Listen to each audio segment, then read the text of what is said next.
The moon hung like a broken promise over the Blackthorn Mountains, casting its pallid light across the jagged peaks that had once been the crown jewels of the vampire dominion. Centuries ago, these mountains were feared and revered, their shadows stretching across kingdoms like the fingers of death itself. But now, in the year of waning magic and forgotten oaths, they stood as silent monuments to a fallen empire. The wind that swept through the crags carried no warmth, only the whispers of old battles and older betrayals. And deep within the heart of these forsaken peaks, buried beneath layers of stone and sorrow, lay the Crimson Keep, a palace that had once been the jewel of vampire aristocracy, now reduced to little more than a tomb of memories and shattered pride. Cale Dravener had not come here seeking glory. Glory was a luxury for those who had homes to return to, families who waited with lanterns in windows, lovers who kept beds warm against the night. Cale had none of these things. What he had was a contract, parchment yellowed with age, bearing a seal he didn't recognize and terms he barely understood, and a debt that gnawed at his conscience like a wolf at carrion. The contract spoke of a prisoner, a being of immense power held in magical chains for crimes unspoken, and a reward substantial enough to rebuild his ruined village 3 times over. The guild master who'd handed him this assignment had looked at him with eyes full of pity, the kind reserved for men already dead. "This one's different, Dravener," the old man had said, smoke curling from his pipe like lost souls seeking heaven. "The chains aren't to keep her from escaping. They're to keep her from remembering." Now, as Cale descended the spiraling stone stairs that led deep into the palace's heart, those words echoed in his mind with each footfall. The air grew colder with every step, and the torches that had once lit these passages were long extinguished, leaving only the faint bioluminescence of ancient fungi clinging to the walls like desperate prayers. His armor, dark iron forged in the northern smithies and inscribed with protective wards, felt heavier here as though the very atmosphere pressed against him with malevolent intent. His breath misted before his face, and he could feel the weight of centuries bearing down upon his shoulders. This place was not meant for the living. Every instinct he'd honed over 12 years of monster hunting screamed at him to turn back, to climb those stairs and never look upon this cursed place again. But Cale had never been good at listening to sense. The chamber he finally entered was a cathedral of ruin. Once it must have been breathtaking, a throne room or perhaps a hall of judgment, with vaulted ceilings that soared into darkness and columns carved from obsidian that reflected no light. Moonlight poured through a massive rent in the ceiling, a wound in the palace's flesh that looked as though some god had reached down and torn the stone apart with bare hands. The light fell in silver sheets, illuminating dust motes that danced like spirits too weak to fully manifest. Broken furniture lay scattered across the floor, thrown fragments, shattered tables, the remains of what might have been a grand chandelier now reduced to twisted metal and scattered crystal. And everywhere, carved into the walls and floor, were runes that pulsed with a dim crimson light, like dying embers refusing to surrender to the ash. In the center of this devastation, bound to a pillar of black stone that rose from floor to darkness, was the vampire princess. Cale's breath caught in his throat and for a moment he forgot why he'd come. She was impossible. That was the only word his mind could conjure. Legend spoke of vampire nobility as creatures of terrible beauty, beings who could steal sanity with a glance and reduce the strongest warriors to weeping children with a smile. He dismissed such tales as exaggeration, the fearful fantasies of peasants who'd never seen a real vampire and wouldn't recognize one if it drained them dry. But standing here looking at her, Cale understood that legends were sometimes pale shadows of a truth too bright to fully capture. Her skin was the color of moonlight on fresh snow, so pale it seemed to glow from within, veins of silver visible just beneath the surface like rivers of starlight flowing through flesh. Long hair cascaded over her shoulders and down her back, a river of midnight black shot through with streaks of crimson that seemed to move independent of any breeze, each strand alive with its own dark vitality. Her features were aristocratic, high cheekbones, a straight nose, lips full and colored like old blood, all arranged in a face that seemed carved by an artist who understood both beauty and cruelty in equal measure. But it was her eyes that held him. They glowed with an inner fire, crimson as fresh spilled blood yet somehow sad, ancient and weary in a way that spoke of centuries witnessed and endured. And her wings. God and all the saints, her wings. They spread from her back, vast membranes of darkness that seemed to drink the light rather than reflect it. The bone structure was elegant, each joint articulated with terrible grace, and the membrane itself was like black silk stretched across a frame of ivory. They were folded partially against her body now, constrained by the chains, but even diminished they dominated the space, suggesting a span that would eclipse the moon if fully extended. The chains themselves were works of art and horror intertwined. Not iron or steel but something else, crystallized magic, perhaps, or prayers given physical form.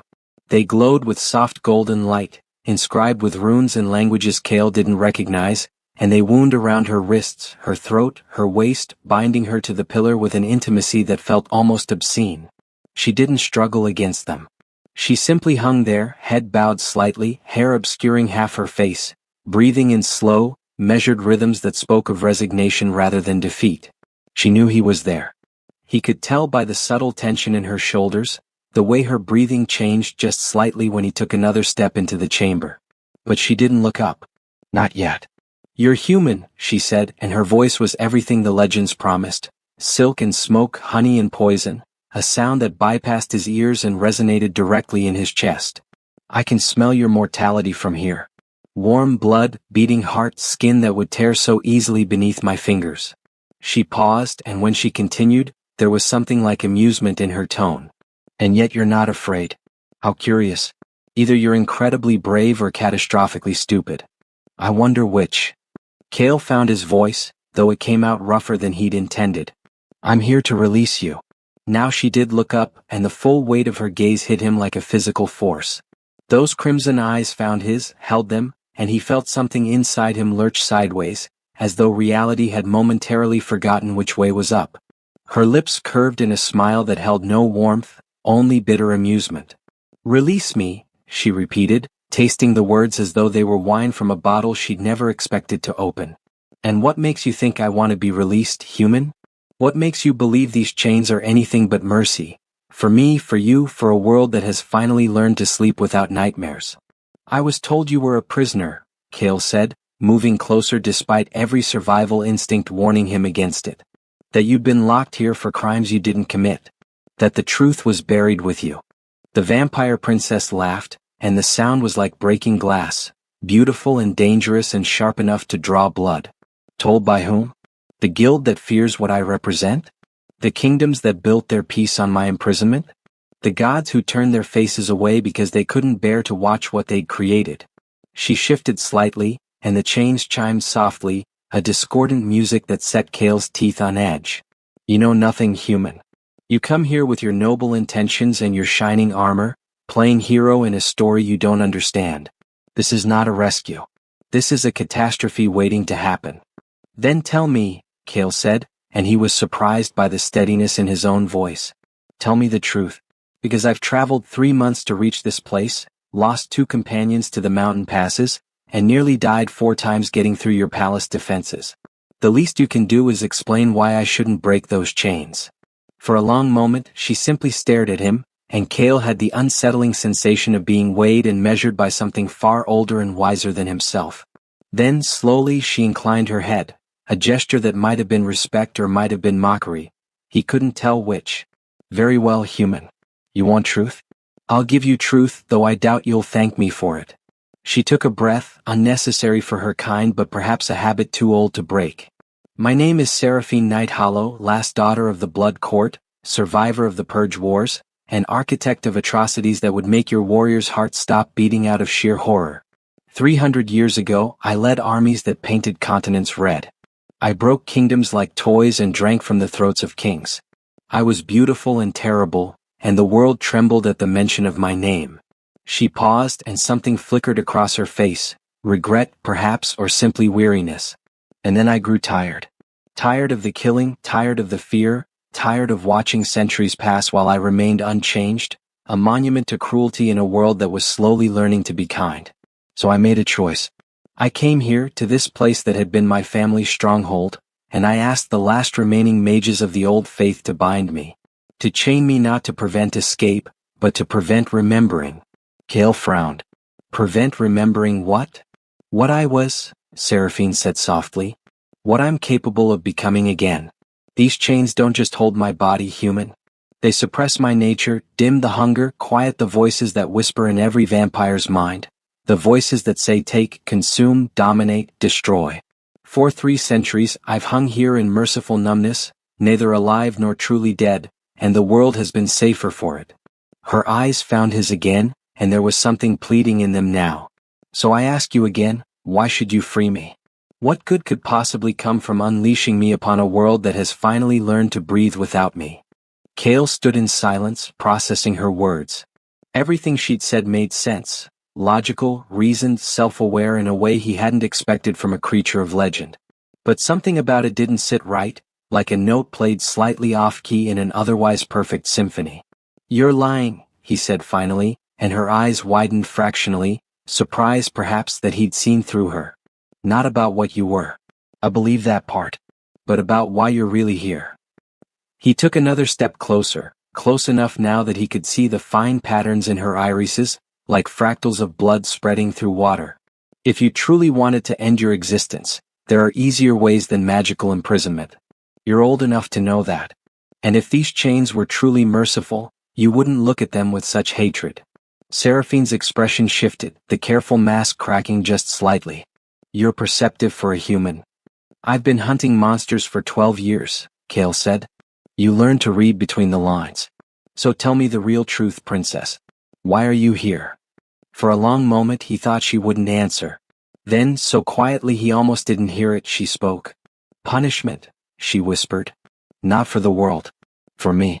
They told me these chains would bring peace, would quiet the monster inside me. But they lied.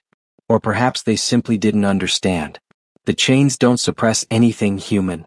They trap it, cage it, force me to feel every moment of hunger and rage and need with perfect clarity while preventing me from doing anything about it.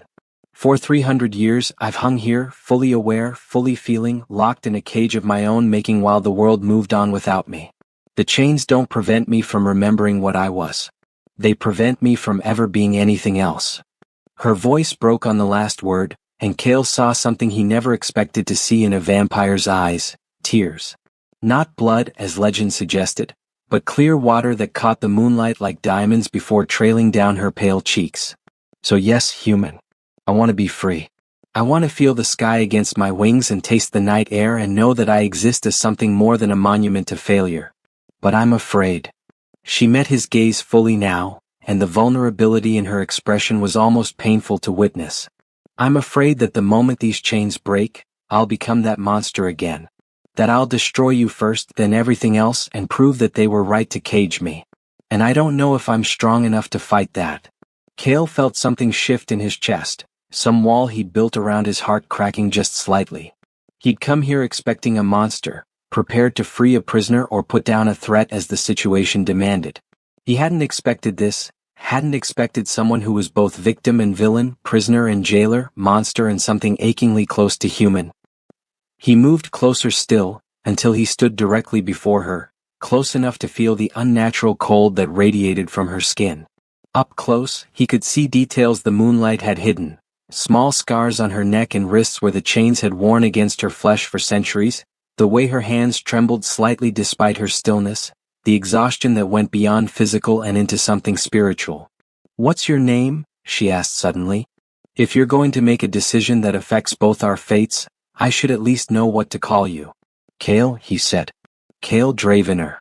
Well, Cale Dravener, Seraphine said, and hearing his name in her voice did something strange to his pulse. What's your decision? Will you free me and risk unleashing a monster? Or will you leave me here to rot for another 300 years, and I'll count that as the kinder choice? Cale reached up, his gauntlet hand moving toward the chains at her wrist. He saw her tense, saw fear and hope war across her features. And then he stopped, his fingers hovering inches from the glowing bonds. I'll free you, he said. But on one condition. Her breath caught. What condition? That you let me help you, Cale said simply. That if the monster tries to wake, you let me be the one to remind you who you chose to be. That we face whatever comes next together, not as prisoner and rescuer but as... He searched for the right word, found none that fit perfectly and settled on the simplest truth. As allies. Maybe even friends if we're both lucky. Seraphine stared at him as though he'd just spoken in a language she'd forgotten existed. Then, slowly, impossibly, she smiled, and this time it reached her eyes, warming them just slightly, turning them from frightening to merely sad. "You're insane," she whispered. "Probably," Cale agreed. "But I've found that the best decisions usually are." He grasped the chain, and power surged up his arm like lightning, ancient magic recognizing an intruder, fighting against its own dissolution. The runes flared bright enough to blind, and Seraphine screamed, back arching as the binding fought to maintain its hold. Cale gritted his teeth against the pain and pulled, channeling every ounce of strength he possessed into that single motion. The chain shattered like glass. The sound was deafening, a crystalline scream that echoed through the chamber and beyond, racing out into the night as though announcing to the world that something ancient had just broken free. The remaining chains reacted instantly, glowing brighter, fighting harder, but Cale didn't stop. One by one he broke them, wrist, throat, waist, ankles, each shattering, releasing a pulse of wild magic that sent cracks racing across the floor and brought dust raining from the ceiling. When the last chain fell, Seraphine collapsed forward, and Cale caught her before she could hit the ground. She was lighter than he expected, her body cold against his warmth, and for a moment she simply hung in his arms, breathing in great gasping gulps of air like someone who'd been drowning and finally broke the surface. Then her eyes snapped open, and they were wrong, no longer merely crimson but burning, incandescent with hunger and fury and 3 centuries of suppressed need. Her fingers, which had been merely holding his arm, suddenly gripped with inhuman strength, and her lips pulled back to reveal fangs that gleamed like ivory daggers. "Cale," she whispered, and her voice was different now, layered, resonant with power that made his bones ache. "Run." But he didn't run. Instead, he did something that made no sense, that defied every survival instinct and piece of training he possessed. He held her tighter. "Fight it," he said firmly, locking eyes with that burning gaze. "You're stronger than this. You chose 300 years of torture rather than become that monster again. Don't let it win now." Seraphine trembled against him, and he could feel the war raging inside her. Hunger versus will, instinct versus choice, monster versus woman. Her fangs were inches from his throat now, and he could feel her breath against his skin, cold and sharp. One bite. That's all it would take. One moment of weakness, and he'd be dead and she'd be lost forever. "I can't," she gasped.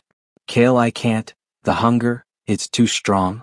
"Yes, you can," he said, and he brought one hand up to cup her face, forcing her to look at him. "Because you're not that person anymore. You haven't been for 300 years. And I believe in the person you chose to become." Something in his words must have reached her, because the burning in her eyes flickered, dimmed, shifted. The pressure of her grip lessened fractionally. Her fangs retracted just slightly. "Why?" she whispered. "Why do you believe in me? You don't even know me." "Because anyone who'd choose imprisonment over becoming a monster again is someone worth believing in," Cale said. "And because I saw your eyes, Seraphine. I saw the tears. Monsters don't cry. People do." For a heartbeat, nothing happened.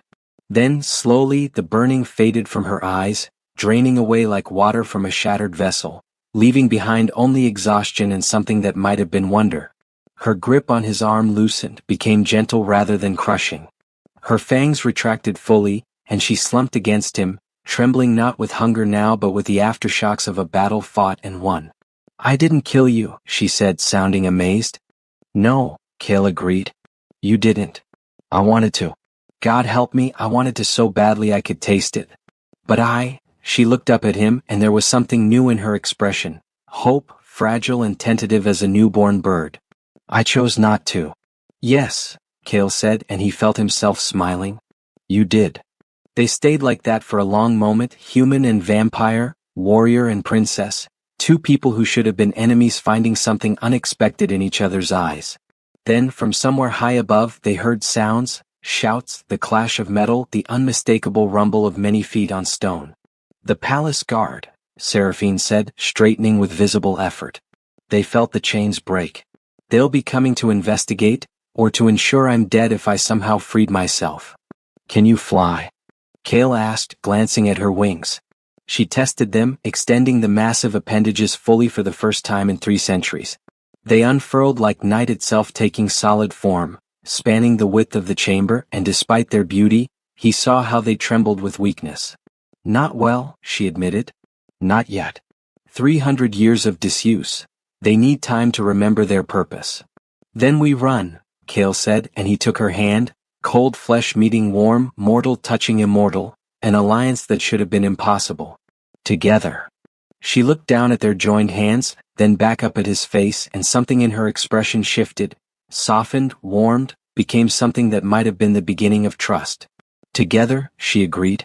And together they ran into the darkness, leaving behind the shattered chains and the ruined chamber, racing toward a future neither of them could predict but both were suddenly, impossibly willing to face. The corridors of the Crimson Keep were a labyrinth designed by paranoia and maintained by centuries of accumulated darkness.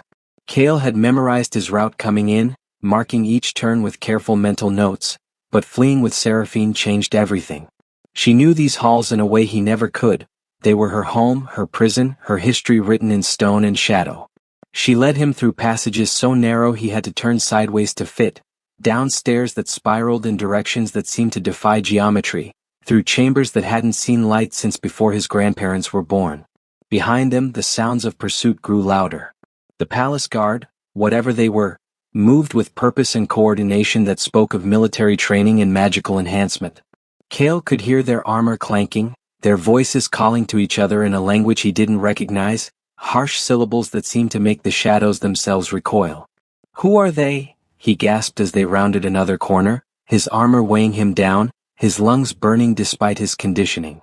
"Revenants," Seraphine said, and though she was weak from her long imprisonment, she moved with a grace he could only envy. "Dead warriors bound to serve my family line, programmed to protect our holdings and eliminate threats. When the chains broke, they awakened. They don't know I freed myself. They only know that the prisoner is loose and that means execution protocol. Your own guards are trying to kill you? They're following their last orders," she said, ducking under a fallen beam that Kale had to vault over. "Given 300 years ago by my father before he walked into the sun. They don't see me as their princess anymore. Just as a threat to be neutralized."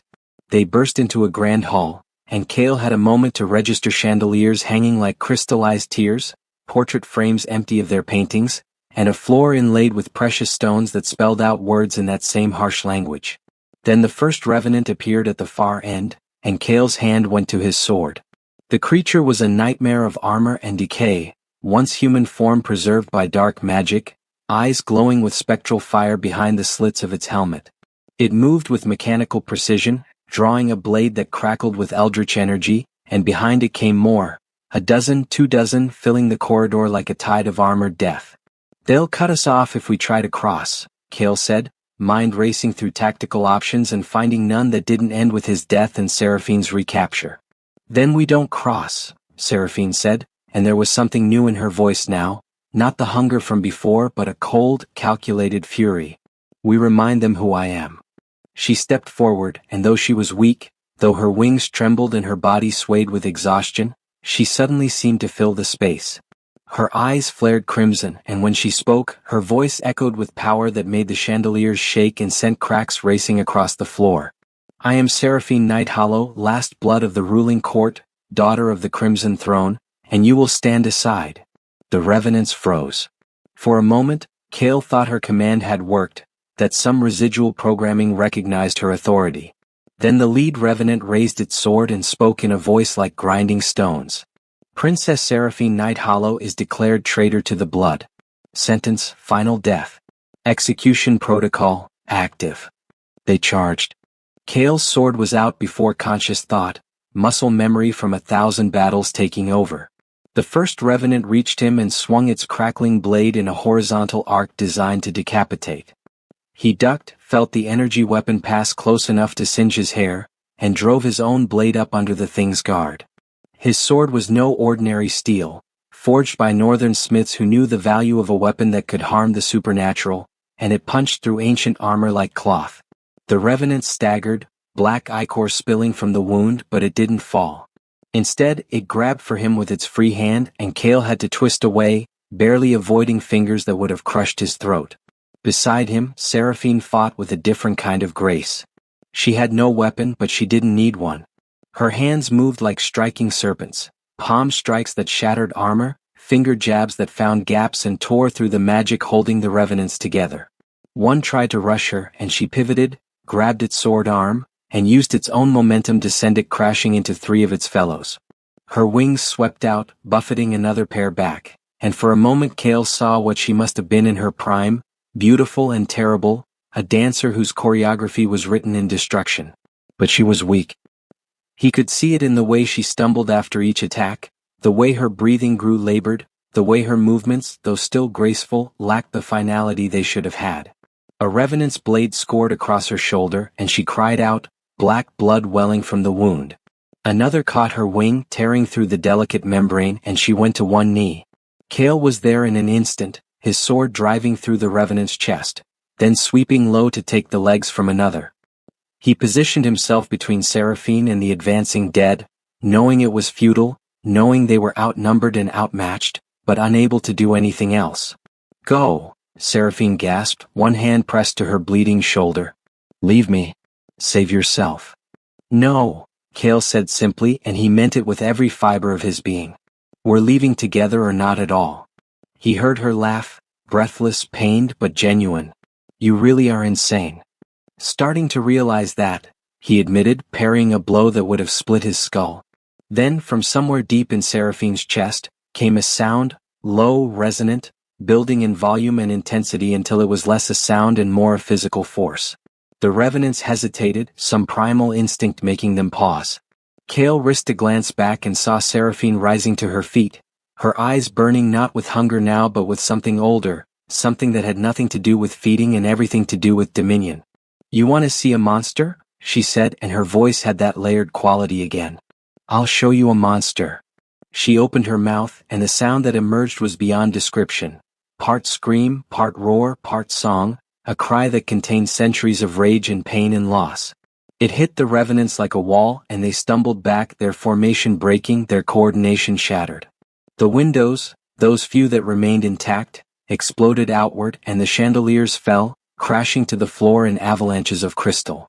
Seraphine's wings spread full despite their damage, and she rose into the air, lifted by something more than mere muscle, by will, by fury, by the sheer refusal to be caged again. She swept forward, and where she passed, revenants simply came apart, their binding spells shredded by her presence, their physical forms dissolving into ash and memory. In seconds it was over. The grand hall stood empty save for Kale and Seraphine, the floor littered with armor and dust, the air thick with the smell of ozone and old death. Seraphine landed heavily, nearly fell, and Kale caught her. She was trembling violently now, her skin even paler than before, her eyes fading back to their normal crimson. That, she gasped, was the last of my strength. Then we're even, Kale said, because his own legs felt like water and his arms burned from a dozen minor wounds. Because I'm running on fumes myself. She looked up at him, and despite her exhaustion, despite the pain, she smiled. Thank you. For not running. For staying. Always, he said, and meant it. They made their way out of the Crimson Keep slowly, supporting each other, two broken people finding strength in their shared weakness. The palace seemed to sense its princess's departure, groaning and shuddering, pieces of ceiling falling in their wake. By the time they reached the great gates, massive things of black iron covered in rust and dried blood, the eastern sky was beginning to lighten with the first hints of dawn. Seraphine looked at the coming light with something between fear and longing. I haven't seen dawn in 300 years. Will it hurt you? Kale asked, concerned. She shook her head. Sunlight weakens us, makes us sluggish and sick, but it doesn't kill.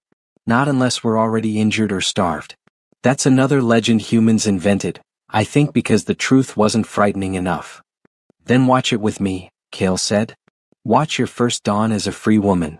They stood together in the gateway as the sun crept over the Blackthorn Mountains, painting the sky in shades of gold and rose and amber. Seraphine flinched when the first rays touched her skin, but she didn't pull away. Instead, she lifted her face to the light, and Kale saw tears streaming down her cheeks again. It's beautiful, she whispered. I'd forgotten how beautiful. Yes, Kale agreed, but he wasn't looking at the sunrise. He was looking at her, at this impossible woman who was monster and victim, killer and prisoner, ancient and somehow new. And he realized, with a certainty that should have terrified him but instead felt right, that his life had just become infinitely more complicated and infinitely more worth living. What do we do now? Seraphine asked, turning to look at him. Where do we go? Cale thought about his village, ruined and empty. About the guild that had sent him here, probably not expecting him to return. About the world beyond these mountains, full of people who would see Seraphine and think only of legends and fear. I don't know, he admitted. But we'll figure it out. Together. She took his hand, her cold fingers interlacing with his warm ones, and squeezed gently. Together, she agreed. And as the sun continued its climb into the sky, the human warrior and the vampire princess walked down the mountain path, leaving behind the ruins of her past and heading toward a future neither of them could predict. But both, finally, were willing to face. The village of Thornhaven had been forgotten by most maps and all gods. It clung to existence in a valley where 3 rivers met, a place where merchants occasionally stopped but never lingered, where the soil was just fertile enough to sustain subsistence farming and the winters were just mild enough to avoid killing everyone. Cale had been born here, had lost his family to plague here, and had left here 12 years ago swearing never to return. Yet here he was, walking down the single muddy road with a vampire princess at his side, wondering if this was the worst decision he'd ever made or somehow the best. They'd been traveling for 5 days since leaving the Crimson Keep, moving mostly at night to spare Seraphine the worst of the sunlight, sleeping in caves and abandoned structures during the day. Cale's supplies had run out 2 days ago, and they were both exhausted, hungry, and in desperate need of shelter that didn't involve sleeping on stone. Thornhaven wasn't much, but it was something. And more importantly, Cale knew the people here, or had once. If anyone would give them a chance, it would be old Marcus, the innkeeper who'd been like an uncle to him once upon a time. Seraphine drew attention the moment they entered the village. How could she not? Even with a cloak Cale had given her covering her wings, even with her hood drawn low over her face, there was something about her that made people stop and stare. Perhaps it was the way she moved, too graceful to be fully human. Perhaps it was the glimpses of pale skin that seemed to glow even in the fading daylight. Or perhaps it was simply that Thornhaven was small enough that any stranger was remarkable, and a stranger like her was impossible to ignore. They're afraid, Seraphine murmured, close enough that only Cale could hear.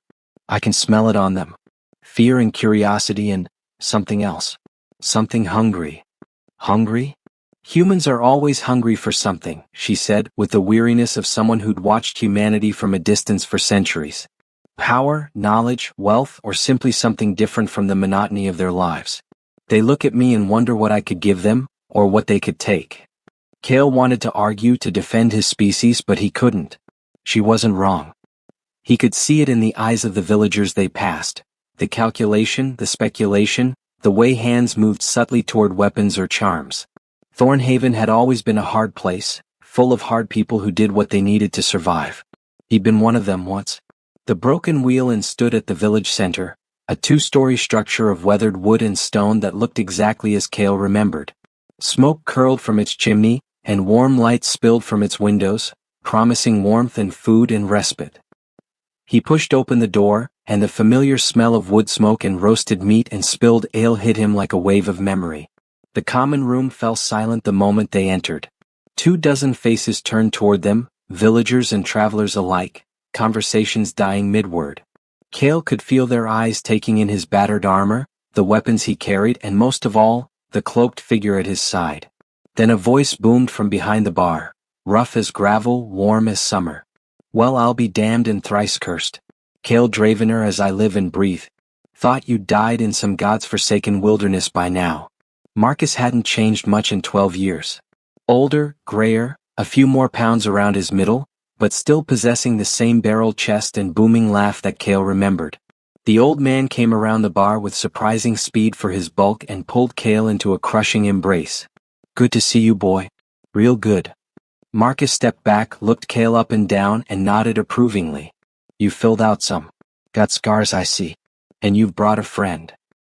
His eyes moved to Seraphine, sharpened with the scrutiny of an innkeeper who'd learned to read people's natures in a glance.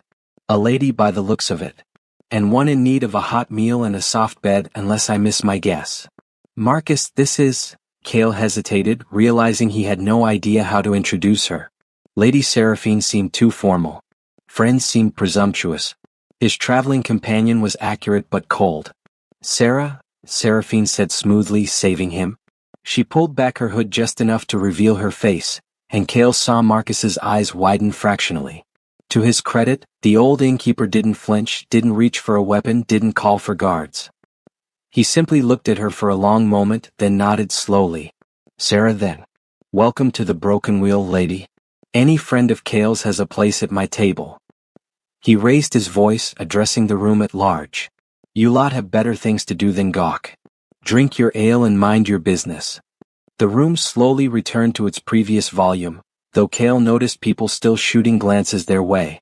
Marcus led them to a private table near the fireplace, away from the main crowd, and returned moments later with 2 bowls of stew, bread, and ale. Eat, he commanded. Then you can tell me what trouble you've gotten yourself into this time. Kale ate gratefully, the warm food restoring strength he hadn't realized he'd lost. Seraphine, he noticed, only picked at her bowl, moving the contents around but consuming little. Marcus noticed too, his sharp eyes missing nothing. Not to your taste, lady? He asked, not unkindly. It's excellent, Seraphine said diplomatically. I'm simply not accustomed to this kind of fare. She's been ill, Kale said quickly. Recovering from a long imprisonment. Her appetite will return with time. Marcus nodded, accepting the lie, or seeing through it and choosing not to press. Imprisonment, eh? Well, that's a tale I'd like to hear. But first, boy, tell me true, are you in danger? Is someone hunting you? Kale considered lying, decided Marcus deserved better. Possibly. We made some enemies leaving the place where Sarah was held. They may come looking. How bad are these enemies? The kind that don't stop, Kale said. The kind that would burn this village looking for us if they thought we were here. He expected Marcus to react with fear or anger, or to throw them out immediately. Instead, the old innkeeper simply stroked his beard thoughtfully and took a long drink of ale. Then you'll need to move on soon, Marcus said finally. But not tonight. Tonight you rest. Tomorrow I'll see what I can do about supplies and a safe route out of the valley. He leaned forward, lowering his voice. And boy? I don't know what she is and I don't particularly care. But I've been running this inn for 40 years and I've learned to judge people by their actions, not their nature. She could have hurt folk coming through the village. Could have done something when I turned my back getting your food. Didn't? That counts for something in my ledger. Kale felt something tight in his chest loosen. Thank you, Marcus. Don't thank me yet. Just promise me you'll be careful. Both of you. He stood, then paused. Your old room is still available. 2nd floor, end of the hall. I'll have water sent up for washing. After Marcus left, Seraphine turned to Kale, and there was something wondering in her expression. He knew what I was. Probably, Kale agreed. And he didn't call for hunters. Didn't try to kill me. Didn't even seem afraid. Marcus has seen a lot in his life, Kale said. He's learned that monsters come in all shapes, and some of them look perfectly human. And some beings that aren't human aren't necessarily monsters. Seraphine was quiet for a moment, staring into the fire. You have good people in your life, Kale Dravener. I've been lucky, he said. No, she said softly. You've been kind. And kindness attracts kindness. I'm only beginning to understand that. They finished their meal in comfortable silence, and Kale felt something he hadn't felt in years, the sense of being, however temporarily, home. The room Marcus provided was simple but clean. A double bed with fresh linens, a basin for washing, a window that overlooked the village square, and a small fireplace that took the chill from the air. Kale had expected awkwardness sharing a room with Seraphine, but she seemed unbothered, simply removing her cloak and sitting on the edge of the bed with a sigh of relief. Soft, she murmured, pressing her hand into the mattress. I'd forgotten what soft felt like. Kale busied himself removing his armor, piece by piece, setting each component aside with the care of long practice. Beneath the armor, his shirt was stiff with sweat and old blood, and he grimaced at his reflection in the small mirror above the basin. He looked like he'd been through a war, which he supposed he had. May I ask you something? Seraphine said suddenly. Of course. Why did you take that contract? The one to free me? She turned to look at him, genuine curiosity in her crimson eyes. You said you had debts, that you needed the money. But I've seen the way you move, the way you think. You're good at what you do, good enough that you could have taken safer contracts, ones that wouldn't involve ancient vampires and forbidden magic. So why risk it? Cale paused in his washing, considering how to answer. Because safe contracts don't pay enough, he said finally. And I needed enough money to rebuild something that mattered. Your village, Seraphine said. It wasn't a question. How did you? The way you looked at Thornhaven when we arrived. Like you were seeing ghosts in every shadow. And Marcus called it your old room. This is where you're from, isn't it? And something happened here that drove you away. Cale sat down heavily in the room's single chair, suddenly tired beyond measure. Plague, he said. 12 years ago. It swept through the valley and killed 2/3 of the population. My mother, my father, my sister, all gone in a month. I was 18, just old enough to bury them and hate the gods for taking them. Afterward I left. Couldn't stand to stay in a place where everything reminded me of what I'd lost. But you still care about this place, Seraphine observed. Enough to want to rebuild it. It's home, Cale said simply. Or it was once. I thought if I could make enough money I could come back, help the people here, maybe find some kind of peace. He laughed bitterly. Didn't quite work out that way. Because you freed me instead of collecting whatever reward they promised. That reward was a lie, Cale said. I realized that about halfway through your palace. If they really wanted you freed, they would have sent an army, not a single hunter with a vague contract. They sent me to die, Seraphine. They just didn't want to admit it. She was quiet for a long moment, and when she spoke again, her voice was soft. I'm sorry. I've ruined your dream. No, Cale said, and he meant it. You've given me something better. A purpose. And besides, he added with a slight smile, who's to say we can't still find a way to rebuild things? We're both alive, both free. That's more than either of us had a week ago. Seraphine rose and crossed to where he sat, moving with that supernatural grace that never quite looked natural. She reached out hesitantly, and Cale remained still as she gently touched his face, her cold fingers tracing the line of a scar on his jaw. You're a strange man, Cale Dravener, she said. Human, mortal, blessed with a lifespan I could blink through, and yet you possess more strength than warriors who've trained for centuries. Not physical strength, that's common enough. But strength of character. Strength of will. The strength to look at a monster and choose to see a person. You're not a monster, Cale said. I was once.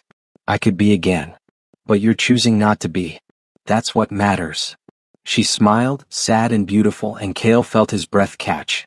This close, he could see details the darkness usually hid. The fine lines at the corners of her eyes, the slight variation in color across her irises, the way her lips curved just so. She was beautiful, yes, but it was more than that. She was real.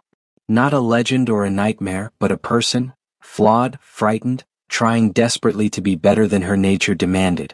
Cale, she whispered. May I try something? What? Instead of answering, she leaned forward and pressed her lips to his. The kiss was cold, of course it was, her body temperature lower than his by degrees he couldn't measure, but it wasn't unpleasant. It was soft, tentative, questioning. She kissed him like someone who'd forgotten how, or like someone who'd never learned properly in the first place, and there was something achingly vulnerable about it. Cale froze for a heartbeat, surprised. Then slowly he kissed her back. It deepened naturally, Seraphine's hands moving to his shoulders, his hands finding her waist. There was hunger in it, not the predatory hunger of a vampire, but something more human, more desperate. The hunger of two people who'd been alone too long, who'd found connection in the least likely place, who wanted to hold on to something good before the world could take it away. When they finally broke apart, both were breathing hard, or at least Cale was, and Seraphine was doing an admirable impression of someone who needed to breathe. I'm sorry, she said quickly. I shouldn't have, that was presumptuous. Don't apologize, Cale said, and he found himself smiling. I'm not complaining. I wanted to know what it felt like. To choose something for desire rather than hunger. To kiss someone because I wanted to, not because I was trying to seduce them before feeding. She looked away embarrassed. That sounds terrible, doesn't it? No, Cale said gently. It sounds honest. They stood there for a moment, neither quite sure what to do next. Then Seraphine laughed, a real laugh, bright and surprised and utterly human, and Cale found himself laughing too. We're a mess, she said. Complete disaster, he agreed. And yet, he echoed. She kissed him again, longer this time, with more confidence and less fear. And Kale kissed her back, thinking that if this was disaster, it was the best kind he'd ever experienced. They didn't go further than kissing. Both were too exhausted, too aware that tomorrow would bring new dangers and new decisions. But they held each other as they lay down in the soft bed, Seraphine's head on Kale's chest, his arms around her, and for the first time in 300 years, the vampire princess fell asleep feeling safe. And for the first time in 12 years, the human warrior dreamed of something other than loss. Morning came too quickly and brought with it the sound of horses and shouting. Kale was awake instantly, combat instincts overriding the warmth of the bed and the comfort of Seraphine's presence. He was at the window before his conscious mind fully caught up, looking down into the village square where a scene of controlled chaos was unfolding. 20 riders, maybe more, all wearing the distinctive black and silver of the Hunters Guild. Not the local chapter. These were specialists, the kind sent when regular hunters weren't enough. Their leader, a tall woman with steel-gray hair and armor that gleamed despite the early hour, was speaking to Marcus in the doorway of the inn. Even from a distance, Kale could read the tension in the old innkeeper's posture. "They found us," Seraphine said from the bed, and there was resignation in her voice. "I knew they would, eventually. I just hoped we'd have more time." "We're not giving up without a fight," Kale said, already reaching for his armor. "Kale." Seraphine rose, moved to his side. "Look at them. Look at their numbers, their equipment. These aren't revenants bound by ancient programming. These are professionals who've trained their entire lives to kill things like me. If you fight them, you'll die. And her voice caught. I don't want that. What's the alternative? I just let them take you? They're not here for me," Seraphine said quietly. "Look at their posture, their formation. They're not in attack position. They're in negotiation position. They want to talk." Kale looked again and realized she was right. The hunters were alert but not aggressive, hands near weapons but not on them. The leader was speaking to Marcus, not threatening him. It was the stance of people who'd come to make a deal, not start a war. "Then let's hear what they have to say," Kale said. "But I'm keeping my weapons close." They descended to find the inn's common room empty save for Marcus and the hunter leader, who turned as they entered. Up close, she was striking rather than beautiful. Sharp features, eyes that missed nothing, a mouth set in a line that suggested she smiled rarely and meant it even less. But there was intelligence in her gaze, and something that might have been respect as she looked from Kale to Seraphine and back again. "Kale Dravener," she said, and her voice was like her appearance, sharp, precise, efficient. "My name is Commander Elara Vex, Special Operations Division, Hunters Guild. I'd like to speak with you and your companion about a matter of mutual interest. If you're here to recapture her, you'll have to go through me," Kale said flatly. Elara's eyebrow rose fractionally. Bold words from a man who knows he's outmatched. But unnecessary. "I'm not here to recapture Lady Nighthollow." She turned to Seraphine, and to Kale's surprise, she inclined her head in what might have been a slight bow. "I'm here to offer an alternative to the life of running you're both currently facing." "Speak plainly," Seraphine said, her voice cool and regal. "What does the guild want?" "To make you an offer," Elara said. "The world has changed in the 300 years since your imprisonment, Lady Nighthollow. The old vampire courts are gone, destroyed or scattered. The great wars have ended, but new threats have emerged, things that the guild's normal hunters can't handle. We need specialists. And you," she nodded to Seraphine, "are one of the most skilled combat mages who's ever lived. Your knowledge, your abilities, they could save countless lives. You want me to work for the organization that imprisoned me?" Seraphine's laugh was bitter. "That's either audacious or insulting. I haven't decided which." "We didn't imprison you," Elara said calmly. "That was 300 years ago, different leadership, different policies. The current guild council has reviewed your case and concluded that your imprisonment was excessive. Unjust even given the circumstances that led to your surrender." "How generous of them," Seraphine said acidly. "It's politics," Elara admitted. "The council wants to be seen as progressive, as moving beyond the old hatreds. But it's also practical. We need people like you. And in exchange, we can offer protection, resources, and most importantly, legitimacy. No more running. No more hiding. A chance to exist openly without fear of execution." "And what would she have to do in exchange?" Kale asked because he could see Seraphine wavering, could see the temptation of being able to walk in sunlight without fear. Handle assignments. Investigate supernatural threats. Eliminate entities that pose dangers to civilian populations. Nothing you haven't done before, I imagine, though perhaps with more paperwork. Ilara's lips twitched in what might have been the ghost of a smile. And before you ask, no, we wouldn't send you after vampires. We're not monsters. We wouldn't ask you to hunt your own kind. My kind are dead, Seraphine said quietly. I'm the last. Or near enough. All the more reason to ensure the knowledge doesn't die with you, Ilara said. And there would be other benefits. Access to the guild's libraries, its resources. Aid in finding answers to questions you might have. And, she added, looking at Kale, we'd extend the offer to you as well, Dravener. You've proven yourself capable and we're always looking for skilled hunters. You'd be partners. A team. Kale and Seraphine exchanged glances, a conversation passing between them without words. He could see the conflict in her eyes, the desire for safety warring with pride, the temptation of acceptance fighting against the memory of betrayal. Give us a day, Kale said finally. Let us discuss it privately. Then we'll give you our answer. Ilara considered this, then nodded. 24 hours. My people will maintain a perimeter around the village, but we won't interfere. Consider it a gesture of good faith. She moved toward the door, then paused. For what it's worth, Lady Nighthollow, I hope you accept. The world needs people who choose to be better than their nature demands. And from what I've heard, you've been making that choice for a very long time. After the hunters departed, Kale, Seraphine, and Marcus sat in the empty common room, the weight of the decision pressing down like storm clouds. What do you think? Seraphine asked. Is this a trap? Maybe, Kale admitted. Probably. But Vex didn't feel like she was lying. And she's right that running forever isn't a sustainable plan. The guild could give you protection, Marcus said, speaking for the first time. Resources. A place to belong. That's worth something. Or they could be trying to control me, Seraphine countered. Keep me where they can watch me, use me until I'm no longer useful, then eliminate me when I become inconvenient. That's possible too, Kale agreed. But here's the thing, we're going to be in danger whether we join them or not. At least with the guild, we'd have allies. Resources.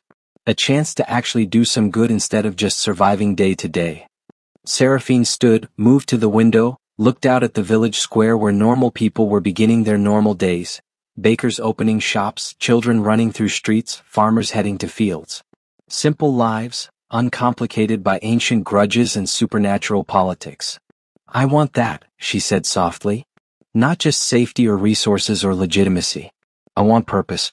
For 300 years, I hung in chains doing nothing, being nothing, just existing in stasis. Now I'm free, and what have I done? Run. Hide. Kiss a beautiful man in an inn room.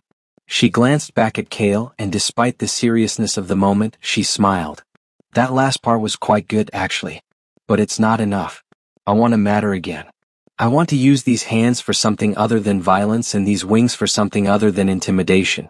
If the guild can give me that chance. Then we take it, Kale finished. Together. She turned fully to face him. You don't have to come with me. This is my path, my choice. You've already done more than anyone could ask. You freed me, kept me sane, showed me kindness when you had every reason to drive a stake through my heart. You don't owe me anything more. Kale crossed to her, took her hands in his. I'm not coming because I owe you. I'm coming because I want to. Because in the past week, you've become the most interesting person I've ever met. Because I want to see where this goes, whatever this is. And because frankly, the idea of investigating supernatural threats with a vampire princess sounds infinitely more exciting than rebuilding barns in Thornhaven. Seraphine laughed, and the sound was lighter than he'd ever heard it. You really are insane. We've established this, Kale agreed, and he kissed her, quick and warm and full of promise. They gave Ilara their answer that evening, in the village square with Thornhaven's residents watching from windows and doorways. The commander accepted with a nod that might have been approval or might have been simple satisfaction at a mission accomplished. You'll come with us to the guild headquarters, Ilara said. There will be orientation, paperwork, contracts to sign. We'll assign you a handler, set you up with quarters, begin the integration process. Sounds bureaucratic, Kale observed. Welcome to organizational life, Ilara said dryly. But there are compensations. Salary, benefits, access to the best equipment and information networks in the known world. And, she added, looking at Seraphine, a library containing texts that date back to before your imprisonment. Knowledge that was thought lost. Histories of your people, your family, your court. Seraphine's eyes widened. The blood archives? I thought they were destroyed in the Purge Wars. Most were. But the Guild recovered fragments, preserved what we could. It's not complete, but it's more than nothing. Ilara's expression softened fractionally. I understand what it means to lose your history, Lady Nighthollow. To be severed from your roots. If we can give you even a piece of that back, it seems the least we can do. They left Thornhaven the next morning, riding with the hunter contingent, watching the village recede into the distance. Cale felt a pang of regret. This had been his home, his past, his dream of rebuilding something lost. But looking at Seraphine riding beside him, seeing the hope beginning to replace the wariness in her eyes, he found he didn't regret his choice. Some things were worth more than rebuilding the past. Some things were worth building a new future for. The Hunters Guild headquarters was nothing like Cale had imagined. He'd expected something austere and military, all stone walls and weapon racks, a fortress designed to repel supernatural threats. Instead, the complex sprawled across a valley like a small city, a mixture of ancient fortifications and newer construction, towers rising alongside greenhouses, training yards adjacent to libraries, barracks sharing walls with what appeared to be residential neighborhoods. It was a place designed not just for warriors but for people to live, to have families, build homes, grow old. It's beautiful, Seraphine breathed as they crested the ridge overlooking the valley. The sun was setting, painting the buildings in shades of gold and amber, and her eyes reflected the light like polished garnets. It's been here for 800 years, Ilara said, pulling her horse alongside theirs. Built by the first hunters after the Celestial Wars, when humanity realized it needed to organize its defenses against supernatural threats. Over the centuries, it's grown from a single fortress to this. We have 5,000 people living here now. Hunters, scholars, craftspeople, families. It's more than a military installation. It's a community. They entered through gates that could have held off an army, past guards who nodded respectfully to Ilara and eyed Seraphine with open curiosity tempered by caution. Word had clearly spread about the newest recruits. Cale could hear the whispers following them as they rode through the streets. Vampire, Nighthollow, last of the Blood Court. Some voices held fear, others fascination, but none held the immediate hostility he'd feared. Their quarters were in one of the newer buildings, a 3-story structure of pale stone with balconies overlooking a garden courtyard.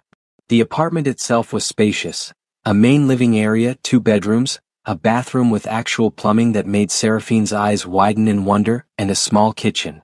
I took the liberty of ensuring the bedroom windows have blackout curtains, Ilara said, showing them around. And we've stocked the cold storage with alternative provisions. She met Seraphine's eyes directly. We're not naive, Lady Nighthollow.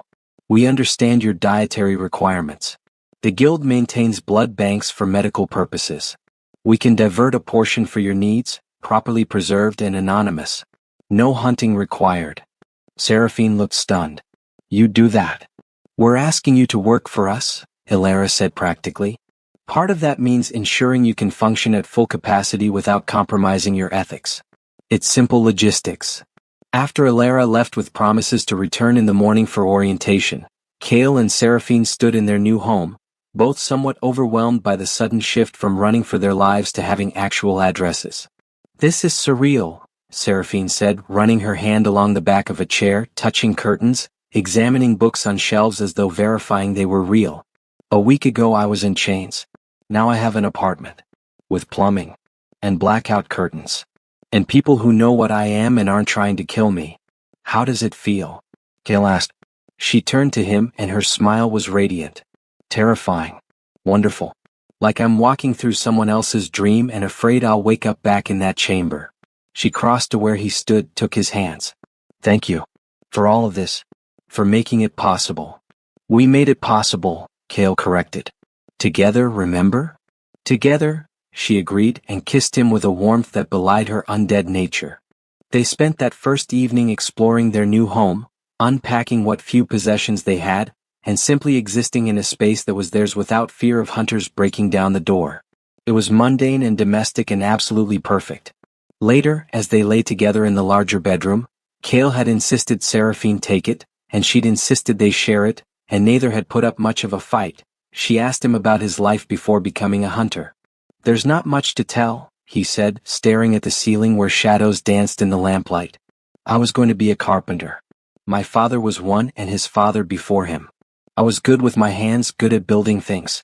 Then the plague came and after, I couldn't stay. Couldn't build while everything around me reminded me of what I'd lost. So you became a hunter instead. Seemed fitting. Couldn't save my family, but maybe I could save others. Stop the things that made people suffer." He laughed bitterly. "Naive, I know." "Not naive," Seraphine said softly. "Hopeful. And hope is the rarest resource in any age." She was quiet for a moment, then, "Do you think you'll ever go back? To carpentry, I mean." "I don't know," Cale admitted. "Maybe. When I'm too old and broken to hunt anymore, perhaps I'll build a small house somewhere and make furniture for neighbors." "Sounds peaceful."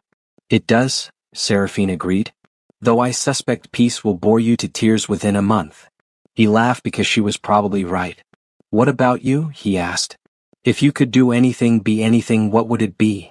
Seraphine was silent for so long he thought she might not answer. "Then, I'd teach. Pass on the knowledge that died with my people. Magic, history, culture. All the things that made vampires more than just predators. We had art, philosophy, mathematics that predated human civilization by millennia. All of it lost now, existing only in fragments in my memories. I'd like to preserve it. Make sure that when I finally die, truly die, something of my people survives beyond the legends of monsters." "Then do it," Cale said. "The guild has libraries, scholars. I'm sure they'd value that knowledge." "Perhaps," she said, but he could hear the hope in her voice, fragile as spider silk and twice as precious. They fell asleep like that, talking about futures that suddenly seemed possible, wrapped in each other's presence and the revolutionary concept that tomorrow might actually come. The next month passed in a blur of activity. Orientation was indeed bureaucratic. Forms to fill out, contracts to sign, procedures to learn. But it was also revelatory. The guild's archives contained information Cale had never dreamed existed.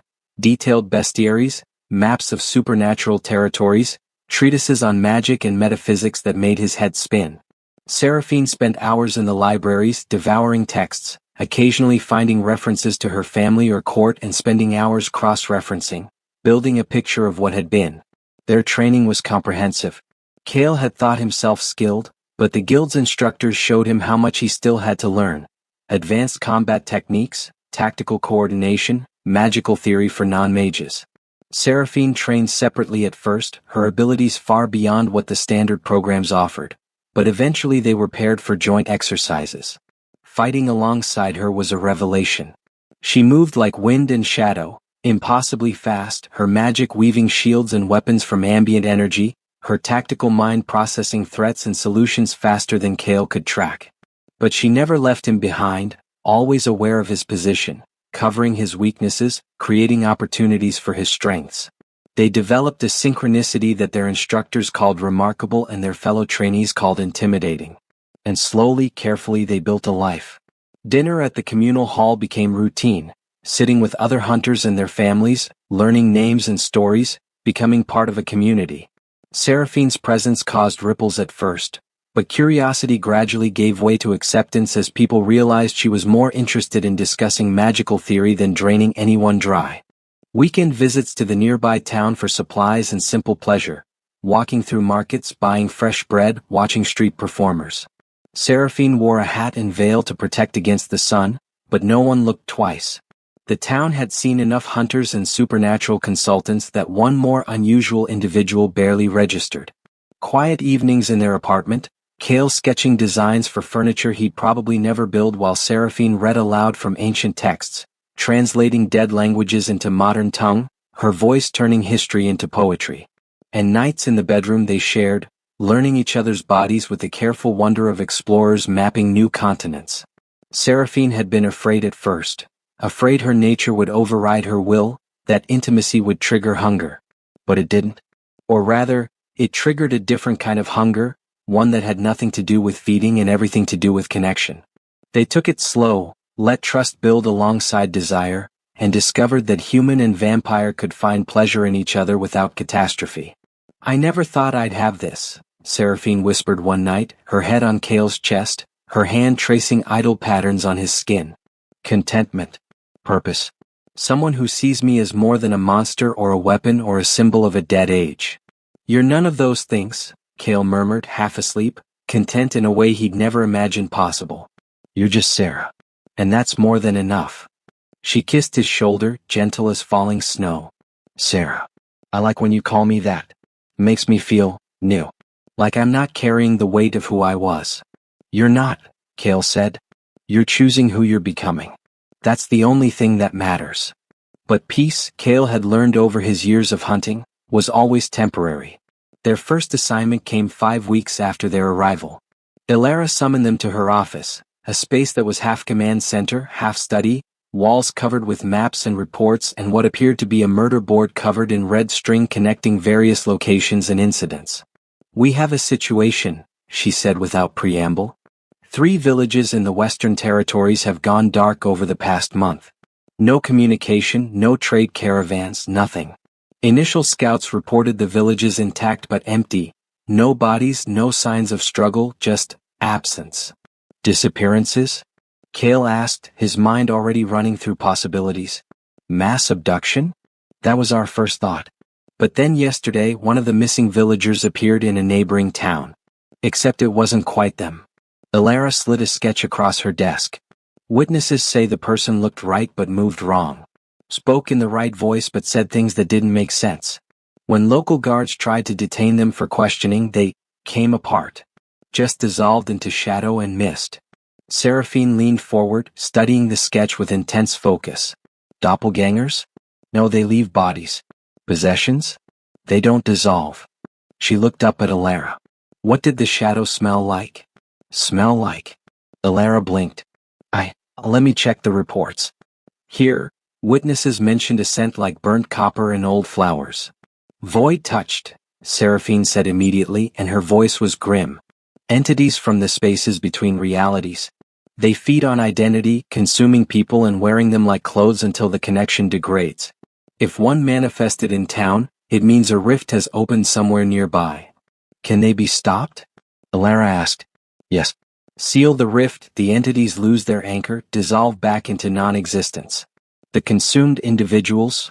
Seraphine hesitated. "If it's been less than a week, they can potentially be recovered. Beyond that, there's not enough of them left to save. Then we have perhaps 3 days before the most recent victims are lost," Ilara said. "I'm sending you 2 along with a support team, mage specialists, combat hunters, field medics. Your mission is to locate the rift, seal it, and extract any survivors." "Questions?" "Just one," Cale said. "Are we ready for this?" Ilara looked at him and something like respect crossed her features. "I wouldn't send you if I didn't think so. You've trained well, both of you. And Lady Nighthallow's knowledge of exotic entities makes her uniquely valuable for this type of threat. But," she added, "if you don't feel prepared, I can assign someone else." Cale looked at Seraphine, saw the determination in her eyes, the desire to prove herself, to use her abilities for something good. He turned back to Ilara. "We're ready," he said. They left within the hour. The Western Territories were beautiful in the way that wild things often are. Dangerous, untamed, indifferent to human presence. Rolling hills covered in dark forests gave way to valleys where villages clung to existence through stubbornness and communal effort. The first village they investigated, a place called Millbrook, stood silent in the afternoon sun, buildings intact, doors hanging open, gardens growing wild without anyone to tend them. The silence was absolute. No bird song, no wind rustling leaves, no ambient noise of life continuing. Just crushing, oppressive quiet that pressed against Cale's ears like water pressure. "Stay close," Seraphine murmured, her hand resting on the hilt of a blade the guild had provided, silver-edged, enchanted, designed to harm things that shouldn't exist. Void touched leaf traces. Reality distortions, entropy shadows, the smell of their passage. "I'll sense them before you do." Their support team fanned out in careful formation. 6 hunters, 3 combat mages, 2 field medics. Professional, efficient, scanning constantly for threats. Kale found himself reassured by their presence even as he stayed focused on Seraphine, watching how she moved through the empty streets with her eyes half closed, reading senses he didn't possess. She stopped suddenly in the village square, by a well that should have held water but instead contained something else. A darkness too deep, too absolute, like looking into a hole in reality itself. Here, she said. The rift is below. In the old aqueducts or basement tunnels. Somewhere dark and forgotten where reality is thin. They found the entrance in the basement of what had been the village's general store. A trapdoor concealed beneath false floorboards, opening onto stone steps that descended into darkness that swallowed their torchlight after just a few feet. Void touched hate light, Seraphine explained as they prepared to descend. Not because it harms them but because it defines. Makes boundaries clear. They prefer the in-between spaces where nothing is certain. Comforting, one of the hunters muttered. They descended in single file, Seraphine in the lead, Kale directly behind her, the support team strung out behind them. The stairs went down farther than seemed reasonable, farther than should have been possible given the village's topography. After 5 minutes of descent, Kale realized they were in a space that didn't follow normal rules. The walls shifted subtly when he wasn't looking directly at them, the stairs sometimes felt like they were going up even though his legs insisted they were going down. Reality distortion, Seraphine confirmed. We're close. The tunnel opened into a chamber that hurt to look at. Not because it was dark, though it was darkness so complete their torches barely made a dent, but because it was wrong. The geometry didn't make sense, walls meeting at angles that shouldn't exist, the ceiling simultaneously too high and too low, floor solid beneath his feet but looking liquid when he tried to focus on it. And in the center, the rift. It wasn't large, perhaps 6 feet across, hanging in the air like a wound in existence itself. Looking at it made Kale's eyes water and his head pound, as though his brain was rejecting the visual information it was receiving. Through the rift he could see something. Not another place but an absence of place. A void where concepts like space and time and matter held no meaning. And shambling around the chamber, wearing bodies like ill-fitting clothes, were the void touched. There were dozens of them, each one a grotesque mockery of humanity. They had the right number of limbs, the right general shape, but the proportions were wrong, movements jerky and uncertain, as though they were puppets controlled by something that didn't fully understand how humans moved. Their faces were the worst, features arranged correctly but somehow empty, eyes that looked without seeing, mouths that moved without sound. The villagers, Seraphine breathed and Kale heard the horror in her voice. They're in there. Inside those things. Still aware, still conscious, but trapped while the entities wear them. Can we save them? Kale asked. If we seal the rift, the entities will dissolve, release their hosts. But we have to survive long enough to complete the sealing ritual, and they're not going to let us do that without a fight. As if summoned by her words, the void touch turned as one, all those empty eyes fixing on the intruders. Then they charged. Combat with void touched was unlike anything in Kale's experience. They didn't fight like living things. No regard for self-preservation, no pain response, no hesitation. They simply came at you with relentless, implacable force, and if you struck them they came apart like smoke only to reform moments later. Aim for disruption, not destruction. Seraphine shouted over the chaos, her blade weaving patterns of light that made the entities recoil. Break their cohesion, force them to spend energy reforming. Kale, protect the mages, they need time to set up the sealing array. Kale fought as he'd been trained, sword and shield working in concert, using the guild's techniques designed for supernatural threats. Each strike disrupted a void touch, buying seconds. Around him, the hunters fought with similar effectiveness, while the combat mages hurled spells that blazed like miniature suns, each impact forcing the entities back, giving the field mages precious time to work. But there were so many. And they kept reforming, kept coming, a tide of wrong bodies and empty eyes that threatened to overwhelm through sheer numbers. Seraphine fought like a creature of legend brought to life, wings spread for balance, blade flashing in patterns too fast to follow, magic crackling from her free hand and bolts of crimson energy that didn't just disrupt the entities but seemed to unmake them at a fundamental level. She was magnificent and terrifying, and Kale understood in that moment why her name had once made kingdoms tremble. But even she was tiring. He could see it in the way her movements, though still graceful, came fractionally slower.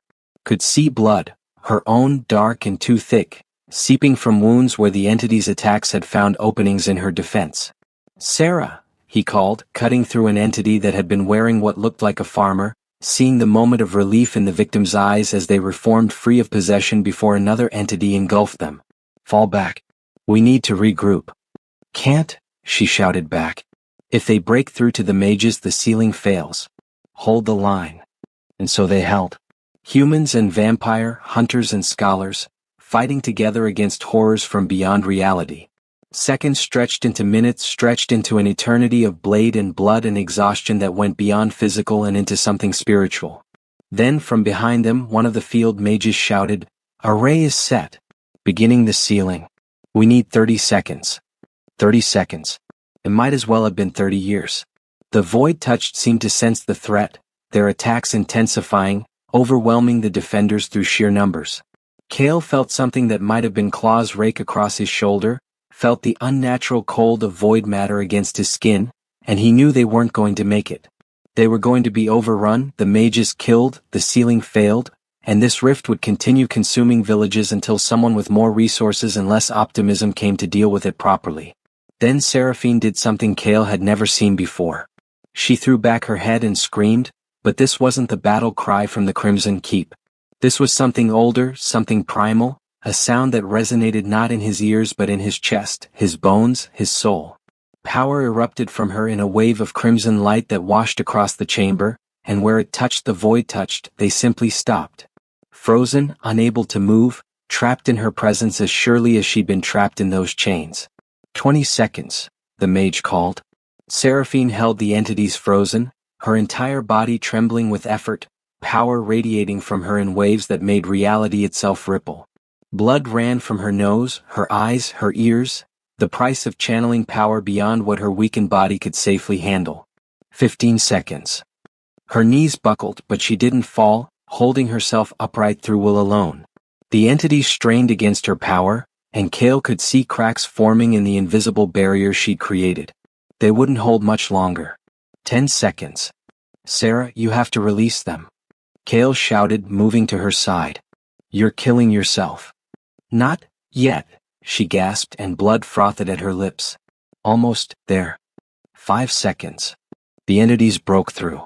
They surged forward in a final desperate rush, and Cale knew with absolute certainty that they wouldn't make it, that Seraphine had given everything and it still wouldn't be enough.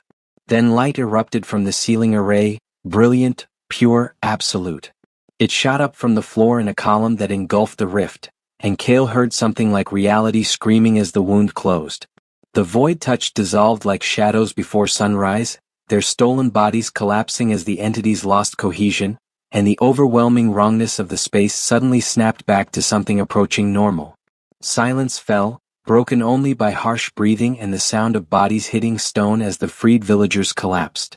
Seraphine fell too, and Cale caught her before she hit the ground.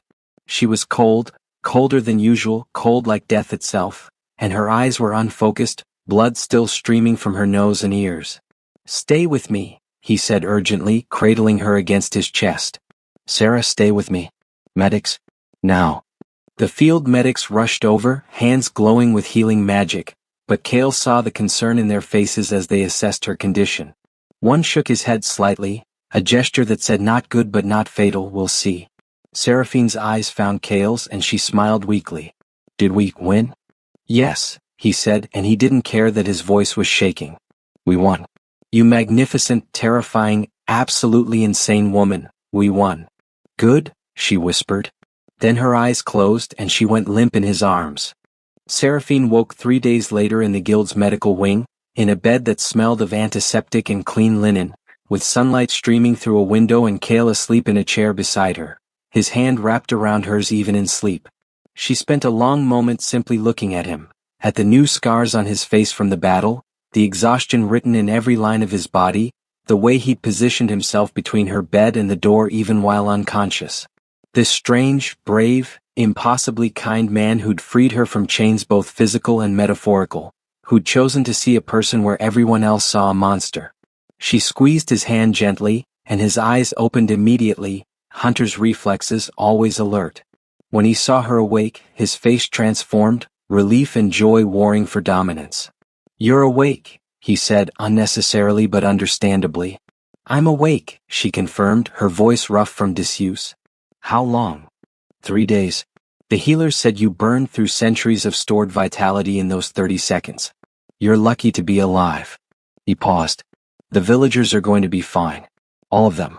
The medics said there might be some psychological trauma from being possessed, but physically they're whole. We saved them, Sarah. All of them. She felt tears prick her eyes. We did, didn't we? Actually saved people. Made a difference. You made the difference, Kale corrected. I was just there to look pretty and stab things. Despite everything, she laughed, then winced as the motion pulled at still healing wounds. You're terrible at accepting credit. I learned from the best, he said, squeezing her hand. They sat in comfortable silence for a while, content simply to be alive and together. Then Seraphine asked the question that had been building in her mind since she woke. What happens now? Do we go back to training? Wait for the next assignment. If you want, Kale said. But Elara said something interesting when you were unconscious. She said the guild has been looking for someone to establish a new program, training hunters in magical theory and exotic entity identification, teaching the next generation how to deal with threats most people don't even know exist. He met her eyes. She asked if you'd be interested in heading it up. Said your knowledge is too valuable to risk losing, and teaching would let you preserve your people's legacy while keeping you safe from the worst dangers. Seraphine felt something shift in her chest. Teaching. Preserving knowledge. Building something instead of just fighting. It was everything she told Kale she wanted, being handed to her like a gift. And you? She asked. What about you? I'd stay on as an active hunter, Kale said. Take assignments, investigate threats, do the field work.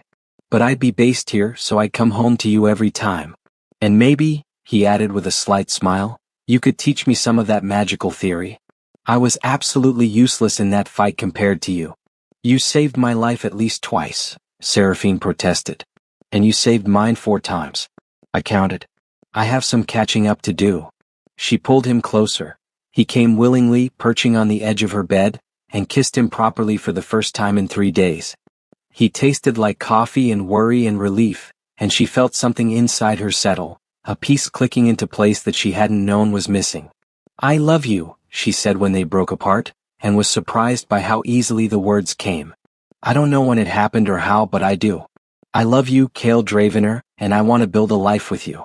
Here, at the guild, teaching and hunting and figuring out what comes next. Together. His smile was brilliant enough to rival the sun.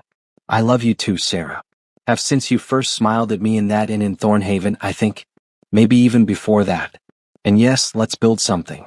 Something good. Something that matters. Together, she said. Together, he agreed. The classroom was full for Seraphine's advanced magical theory lecture. 30 students, a mix of young hunters and established veterans looking to expand their knowledge, all focused on the vampire standing at the front of the room with a piece of chalk in one hand and a smile on her face.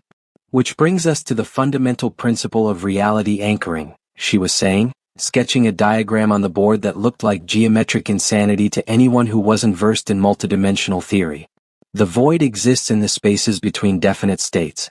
To seal a rift, you must assert definition, make reality more real, if you will, until the undefined cannot exist in that space.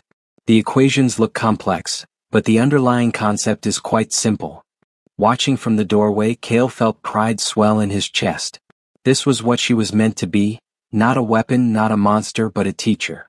Someone who took knowledge that would have died with her and passed it on, ensuring it survived into another generation. She was brilliant up there, patient with confused students, passionate about her subject, utterly in her element. She caught sight of him and smiled, and that smile was just for him, warm, loving, full of promise. He smiled back, content to wait until her lecture ended, in no rush.